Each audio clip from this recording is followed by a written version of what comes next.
ഇന്ന് ഞങ്ങൾ പെണ്ണുങ്ങളൊക്കെ പോയിട്ട് കുറേ മുരിങ്ങ ഇലയും കുറച്ച് മുരിങ്ങാപ്പൂവും കിട്ടിയ കൂടെ അതെന്ന് വെച്ചാൽ മരം തല്ലി ഒടിച്ച് തൂങ്ങിക്കിടന്നിട്ടൊക്കെയാണ് ഇന്നത്തെ പരിപാടി. അപ്പോൾ അതൊക്കെ പറിച്ച് ഞാൻ തോന്നിയെടുത്ത് പറിച്ചു ഉടനെ വീട്ടിലോട്ട് വന്നിട്ട് കയ്യോട് കൂടിയിട്ട് മണിക്കൂട്ടിനെയും കൂട്ടി വന്നിട്ട് കയ്യോട് കൂടിയിട്ട് തന്നെ എല്ലാം ക്ലീൻ ആക്കിയിട്ട് ഒരു കൊട്ടയിലിട്ട് വെച്ചു. അപ്പോൾ പിന്നെ എനിക്ക് കുറച്ചും കൂടെ ജോലി എളുപ്പമാവും. അപ്പോൾ ഇതിപ്പോൾ എന്നെ സംബന്ധിച്ചിട്ട് ഒരു കൂടിപ്പോയാൽ ഒരു 3 ദിവസം വെക്കേണ്ട ഒരു കറിക്കുള്ളത് കിട്ടി.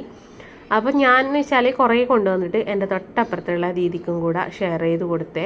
അപ്പം എന്തുണ്ടെങ്കിലും ഒരു പങ്ക് അവർക്കും കൊടുക്കും, അവരുണ്ടെങ്കിൽ എനിക്കും അതുപോലെ തരും. അപ്പം ഞങ്ങൾ 3 പേരാണ് ഇന്ന് ഇത് പറിക്കാൻ പോയത്. കണ്ണിനും ആരോഗ്യത്തിനും ഒക്കെ നല്ലതല്ലേ ഈ ഒരു മുരിങ്ങയില. അപ്പോൾ ഇവിടെ എന്ന് വെച്ചാൽ ഇഷ്ടംപോലുള്ള ഒരു സാധനമാണ് മുരിങ്ങ എന്ന് വെച്ചാൽ മുരിങ്ങാക്കോലും. അപ്പോൾ ഇനിയിപ്പോൾ ഒരു മുരിങ്ങാക്കോല് എവിടെന്നെങ്കിലും സംഘടിപ്പിക്കണം. ഇഷ്ടംപോലെ ഉണ്ട് എല്ലാ മരത്തിലും. ഇനിയിപ്പോൾ അതൊന്ന് പറിക്കണം. അങ്ങനെ ഇതാ എല്ലാം ഒടുവിൽ കളഞ്ഞിട്ട് ഇതാ ഒരു കൊട്ട നിറയല്ല ഒരു കൊട്ടയിൽ കിട്ടി. ഇനിയിപ്പോൾ അത് ഞാനൊന്ന് കെട്ടിയിട്ട് ഫ്രിഡ്ജിൽ വെക്കും. അപ്പം നമുക്കൊരു 3 ദിവസം ഒരു 2 ആഴ്ച വരെ നമുക്കിതുപോലെ ഫ്രിഡ്ജിൽ കെട്ടി വെച്ചിട്ട് നമുക്ക് ഉപയോഗിക്കാവുന്നതാണ്. പക്ഷെ കൊട്ടയിൽ അങ്ങക്ക് ഒരു കവറിൽ കെട്ടി വെക്കണം.